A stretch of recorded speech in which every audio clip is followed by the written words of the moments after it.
Hi guys, welcome back to another episode. Sorry it's been a while, I've had a lot going on and this bit of the project took a bit longer than I was hoping it would. So getting straight into it, the engine mounts, I'm just mocking them up here. I cut these plates, got them bolted to the engine either side. I've put the mounts right at the front of the engine so that it's a bit more stable in there when the gearbox mounts are in as well.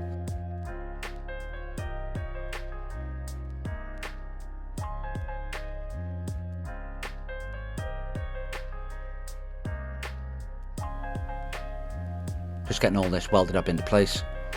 This took me a couple of days to do this because there was a bit of messing around measuring up. I wanted to make sure the cradle went underneath the front of the engine so that if the mounts did fail, it's just going to sit on the cradle rather than fall out the bottom of the car.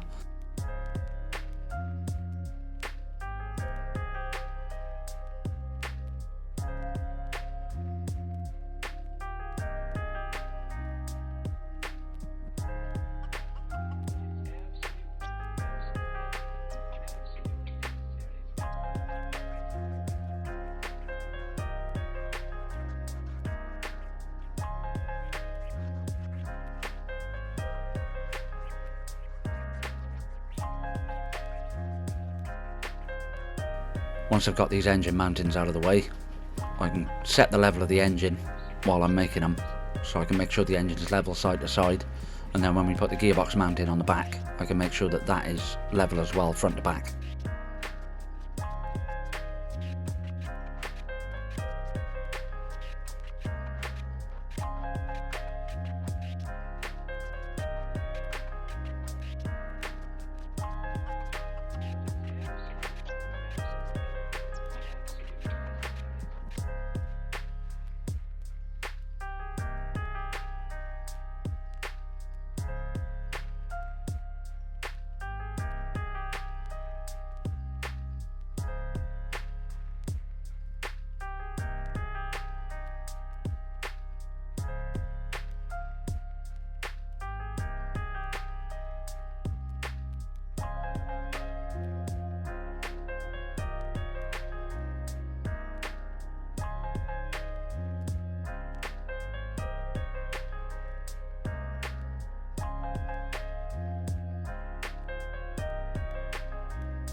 Before I welded this, I got the engine into position where it was level and then raised it up about 5mm because that's about how much the driver's side engine mount dropped when I put the weight on it. So when this goes down and has the weight on it with the bolt in, it should be sitting level.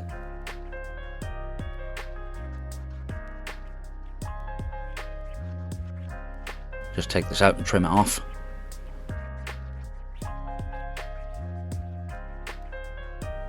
It's all trimmed up. I drilled the hole as well for the bolt to go through, so I can drop the bolt through and then drop it down on the mount, and then I can start working on the back end.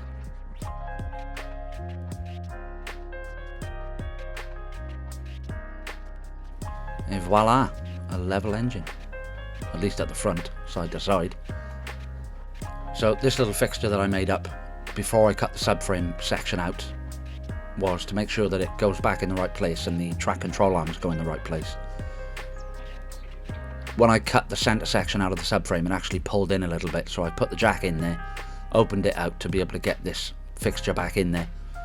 Once that was back in, I could start marking up where I'm putting the rear frame to hold the gearbox mount and the track control arms. It's just a case of welding it all in then and faffing around with it to get it right and level.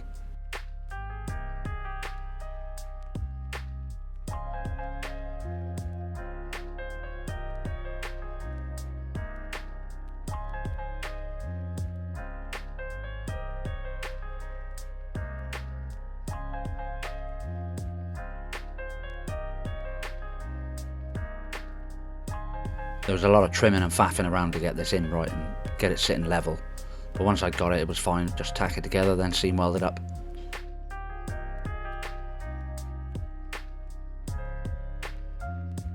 Then when I put the track control arm in, I realised I haven't got enough room for it. So I had to cut a section out then. But I'll come over the top with another piece of box section, cut to an angle, and I'll brace it from the top. I've got full movement there, up and down. I've got no spring on that side, so I can raise it and drop it to its full extent either way. Same with the other side.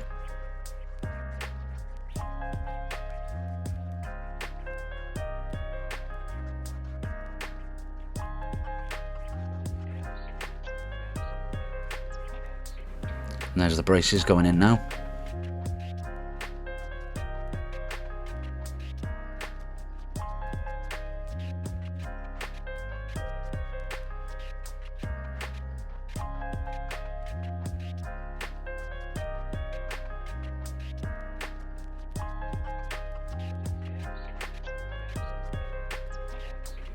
Just marking up where to cut it off to give it plenty of clearance, and trim right the way through then.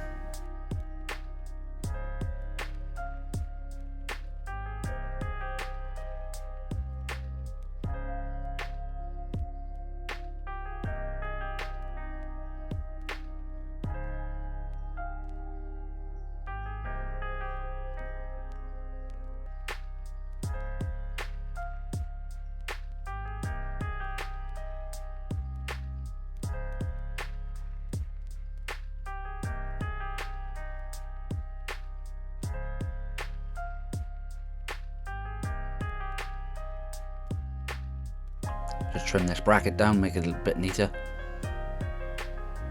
That's just sat on cotton reel mounts at the moment, the plate on the gearbox. It's fine for now.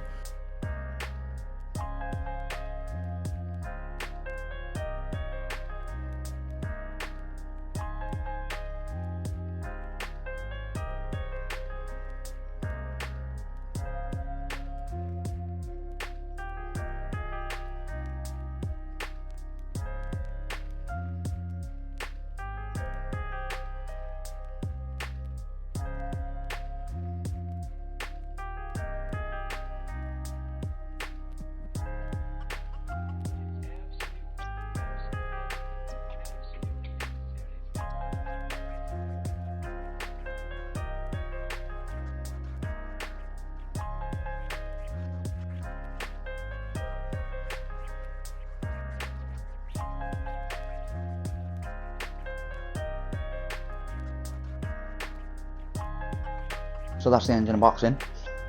It's roughly mounted. The problem with doing a car like this and building it this way, you've got to build it twice. So I've mocked everything up. I've got all these mounts in the places they need to be. Because of that, I'm not too worried about what these welds look like. They're rough, I don't care. I'll be pulling this subframe back out anyway. I think I said in my last episode that when I get this all in position and where it needs to be, I'll pull it all out and build a tubular subframe for it with all the mounts in the right place. I'll probably change these mounts for the original OEM mountings because they're a lot stronger for the gearbox.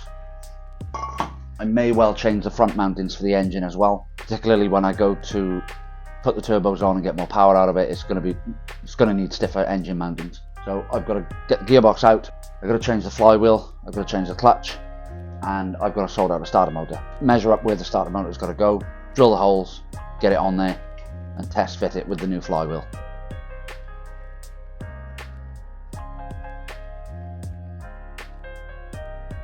This wasn't too bad to get out. I'd only put 4 bolts in, so it was fairly straightforward. Now that that's out the way, I can get the original flywheel and clutch assembly off and start looking to get this starter motor mounted.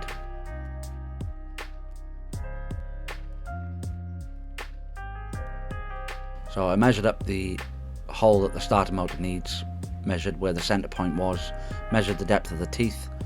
I'd already marked out the edge of the ring gear on the original flywheel, so all I had to do was decide where I was going to put it, where it would clear everything, and then drill the center hole.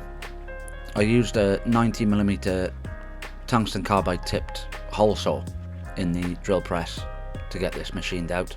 Once I'd done that, I could put it back on and then get the new second-hand flywheel installed, ready to test the starter motor.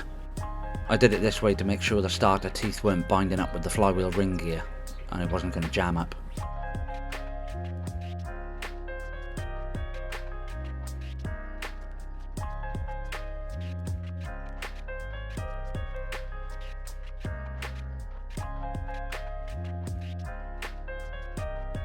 Now that that's all bolted on, we can chuck some power to the starter.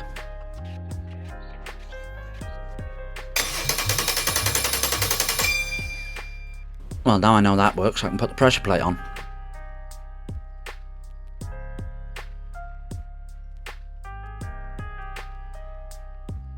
And now we're on to the part everybody loves: wiring. There's about 90 wires go into this ECU. Not all of them are required to run the engine. Some of them go to the body control unit, some of them go to the cruise control unit, some go to the speedo. I'm not using all of them, I just got the bare minimum of what I needed to run the engine because it hasn't been run for so long. And I just wanted to make sure that I could get it running and it wasn't going to give me any headaches. So rather than build a loom for it or tie it into the loom that's going in the car, I just thought I'd hack something together, get it together roughly, and test fire it and see what happens.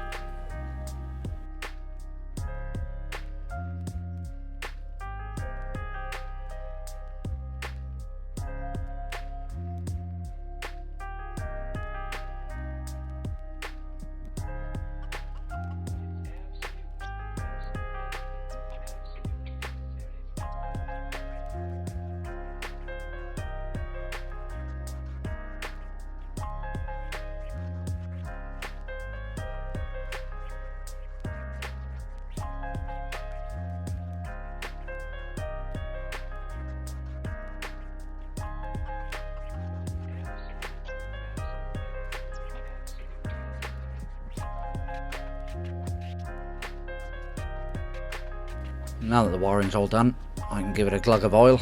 I chucked about 5 litres in it. I think they take 6 to 6.5. But 5 litres is plenty for what I need to do. There's no point wasting oil if it's going to throw a rod as soon as it fires up. If it fires up.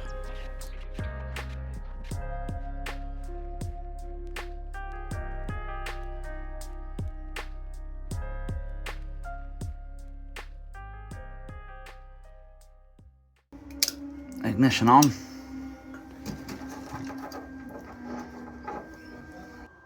So I've already spun this over a few times to prime up the oil system. It hasn't run for about 4 years, so I'm hoping it's going to run now.